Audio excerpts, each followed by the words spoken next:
তোমরা কি জানো এই জায়গাতে প্রথমবার গঙ্গা সাগরে মিশেছিল? ভাবতেই গা শিউরে ওঠে। ভীষণ এক্সাইটেড, তাই না? ফাঁকা সমুদ্রে আমি একটু গাড়ি চালাচ্ছি এনজয় করতে করতে। বড় একটা দাও, বড় একটা দাও। রাধে রাধে ফ্রেন্ডস, কেমন আছো তোমরা সবাই? আশা করছি ভালো আছো। আমি মনোরমা, তোমাদের সবাইকে ওয়েলকাম জানাই আমার চ্যানেল মনোমিত্র ব্লগসে। তো কথার ডাকে আছে সব তীর্থ বারবার, গঙ্গাসাগর একবার। জীবনে একবার অন্তত গঙ্গাসাগর অবশ্যই যাওয়া উচিত। তো ফাইনালি আমরা সেই সুযোগটা পেয়েছি, কেন কি এখন কালী পুজোর ছুটি চলছে আর এই ছুটিতে আমরা যেতে চলেছি গঙ্গাসাগর। তো তোমরা সাথে থাকো আর ভিডিওটা দেখতে থাকো লাস্ট অবধি। এখানে আমরা অনেক মজা করব, অনেক আনন্দ করব আর সবটাই তোমাদের সঙ্গে ভাগ করে নেব। তো চলো, লেটস গো। সকাল সকাল ফ্রেশ হয়ে গুছিয়ে নিলাম, অনেকটা দূরের পথ যেতে হবে তো সেই জন্য। আর অনেক দিন পর আমরা বাইকে এতটা লং ড্রাইভে যেতে চলেছি।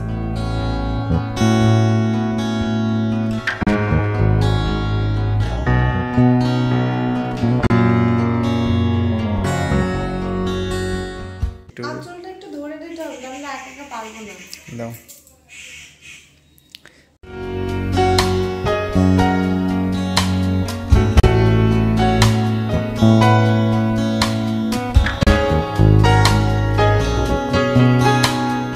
তো আজকের ভিডিওটা খুব মজাদার হচ্ছে। আমাদের সারা দিন কিভাবে কাটাচ্ছি, কোথায় যাচ্ছি, কি করছি, পুরো ডিটেলস এর মধ্যে থাকবে। আর এই দেখো আমি আজকে রেডি হয়ে গেছি। এই ড্রেসটা কেমন লাগছে কমেন্ট করে জানিও।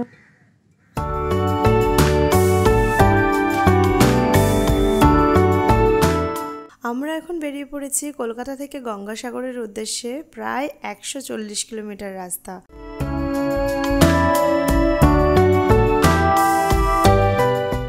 পুরোটাই কিন্তু বাইক নিয়ে যাব। So guys, keep watching.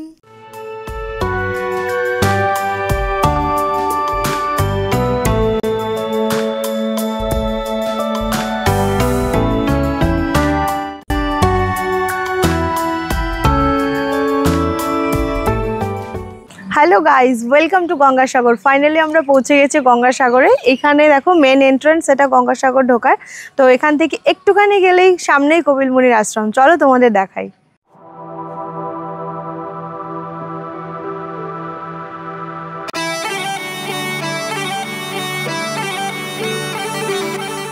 সকাল সকাল ঘুম থেকে উঠে চলে এসেছি সমুদ্রের পাড়ে সূর্যোদয় দেখতে।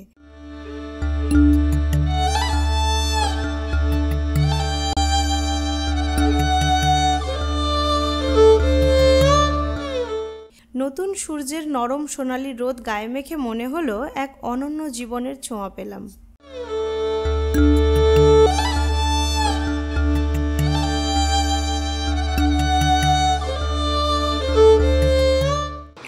সকালবেলা উঠে হাঁটতে হাঁটতে এসেছিলাম সমুদ্রের ধারে। এই দেখো এখানে এসে আমি একটা আখ খাচ্ছি। আখটা এত নরম আর রসালো কি বলবো, কিন্তু এর টেস্টটা পুরো ইউনিক। মানে এটা এরকম একটা মিষ্টি আর নুনের কম্বিনেশন, যেটা আশা করি তোমরা যারা মানে মিষ্টি জলের জায়গায় থাকো তারা এরকম টেস্ট কখনো ফিল করোনি। একবার এসে এই সমুদ্রের পাড়ের আখ কিনে খেয়ে দেখো, কেমন লাগে বুঝে যাবে। একটা ইউনিক টেস্ট। এই দেখো ফ্রেন্ডস, এটা সমুদ্রের একটা খাঁড়ি বলতে পারো। এটার থেকে জল চলে যায় একদম এই সোজা বরাবর। এই দিকে দেখো ট্রলার বা অনেক কিছু নৌকো রাখা আছে। এদিক এই জলটা পুরো একদম ভেতরের দিক থেকে অনেক দূর অবধি এগিয়ে যায়।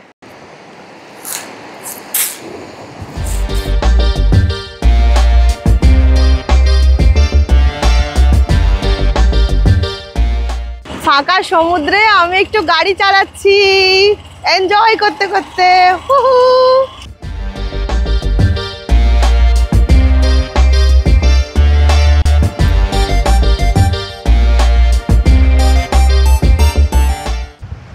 রাধে রাধে, কেমন আছো তোমরা সবাই? আমি সকাল সকাল চলে এসেছি এই দেখো সমুদ্রের পাড়ে। এটা হচ্ছে গঙ্গাসাগরের এখানে। আর এই দেখো আমার পেছনে সমুদ্র। কি সুন্দর ঢেউ, এখন জোয়ারের জল বাড়ছে। আর এই দিকে দেখো এখানে অনেকে মাছ ধরছে। আমি তো খুব এক্সাইটেড, এখানে এখনই আমি স্নান করব।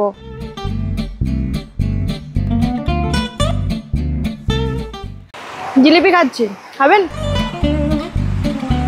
কে কে খাবে চলে এসো, শেষ হয়ে যাবে।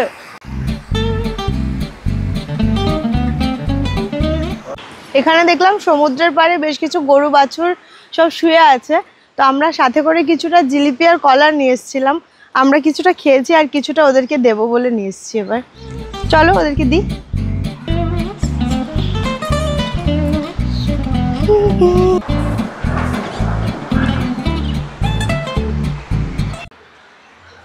এটা তোমার, দাঁড়াও,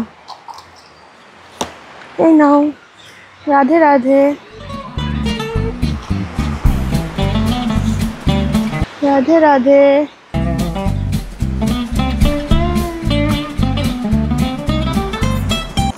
কে? হ্যাঁ, স্বামী। স্বামী? ভালো ভালো। রাধা কৃষ্ণ।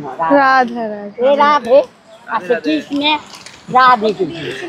রাধা রানী তো তোমাদের মধ্যে, সবার মধ্যে আছে। হ্যাঁ হ্যাঁ।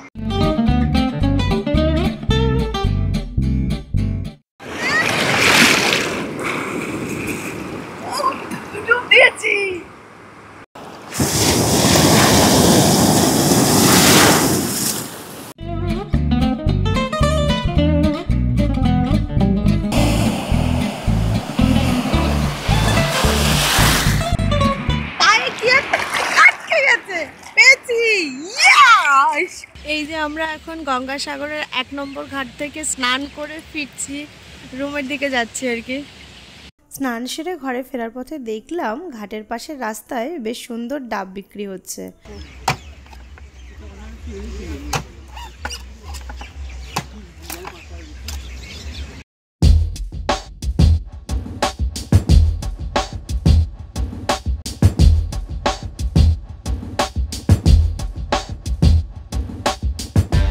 অনেকটা সময় নিয়ে রোদ্দুরে স্নান করায় গলাটা বেশ শুকিয়ে এসেছিল। ডাবটা খেয়ে ভীষণ রকমের তৃপ্তি পেলাম। ডাবটা সুন্দর মালাই হয়েছে।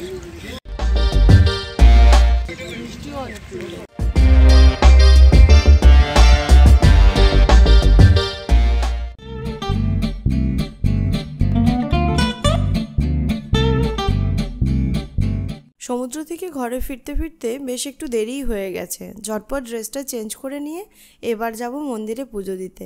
দেখা হচ্ছে মন্দিরে।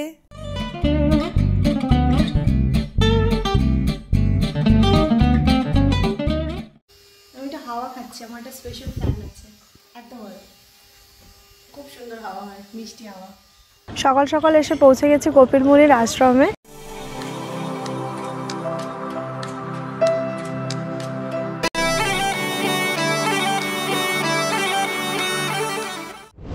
এখানের বাতাসে একটা অন্যরকমই পবিত্রতা আছে। মন্দিরের ভেতরে পা দিয়ে মনে হলো যেন ভেতর থেকে সমস্ত গ্লানি, খারাপ কিছু সব মুছে গেল। মন্দিরে পুজো দেব, সেই জন্য এখান থেকে একটা ফুলের ডালা নিয়ে নিলাম আর সঙ্গে কিছু গজা নিয়েছি, এটা বাড়ি নিয়ে যাব বলে।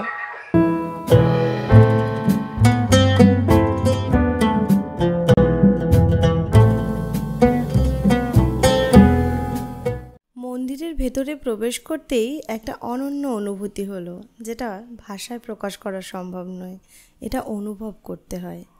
যাই হোক, মন্দিরের ভেতরে একজন পুরোহিত মশাইয়ের হাতে ডালাটা দিতেই উনি উৎসর্গ করে দিলেন। আমি ভেতরের বিগ্রহগুলো দর্শন করছিলাম। এখানে মাঝে আছেন ভগবান কপিল মুনি, আর তার ডান দিকে মা গঙ্গা, আর বাম দিকে রাজা সগর। এনারাই এখানে প্রধানত পূজিত হন, তবে সাথে অন্যান্য দেবদেবীও বিরাজমান। মন্দিরের এখানে পুজো দেওয়া আমাদের হয়ে গেছে, এবার আমরা ফিরবো। এই দেখো,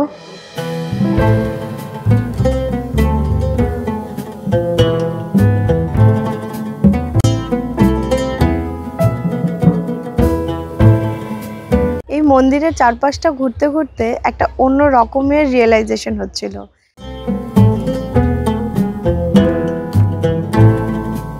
সেটা হচ্ছে বিশ্বাস মানে শুধুমাত্র প্রার্থনা নয়, বিশ্বাস মানে হচ্ছে একটা অন্য রকমের শান্তি, যেটা অন্তর থেকে আসে।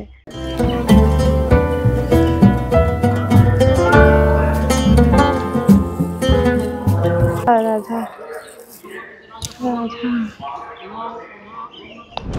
কপিল মুনির আশ্রম শুধুমাত্র একটা জায়গা নয়, এটা একটা অনুভূতি যেটা তোমাকে বারবার ফিরিয়ে নিয়ে আসবে এই ঝাউবন আর সাগর তীরের মাঝখানে।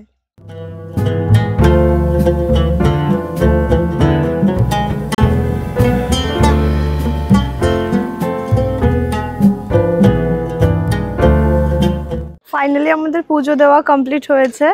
আর এখানের সম্পর্কে সবাই একটা কথাই বলে কি সব তীর্থ বারবার, গঙ্গাসাগর একবার, জীবনে একবার অন্তত গঙ্গাসাগরে আসতেই হয়। তো সেই ইচ্ছা ভগবান আমাদের পূরণ করেছে, তার জন্য ভগবানের কাছে অশেষ অশেষ ধন্যবাদ, শতকোটি প্রণাম ভগবানের চরণে। রাধে রাধে।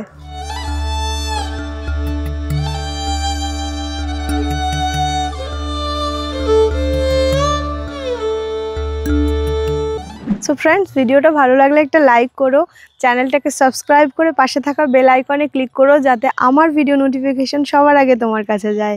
দেখা হচ্ছে খুব তাড়াতাড়ি নেক্সট ভিডিওতে, ততক্ষণের জন্য রাধে রাধে।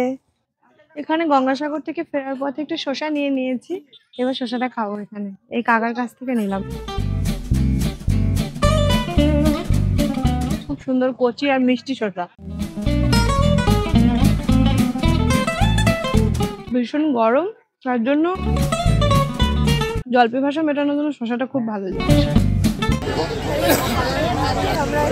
কৃষ্ণ কৃষ্ণ রাধা রাধা বোস, কলিযুগে কৃষ্ণ নাম পথের সম্বল, কলিযুগে কৃষ্ণ নাম পথের সম্বল। হরে কৃষ্ণ কৃষ্ণ কৃষ্ণ কৃষ্ণ হরে হরে, হরে রাম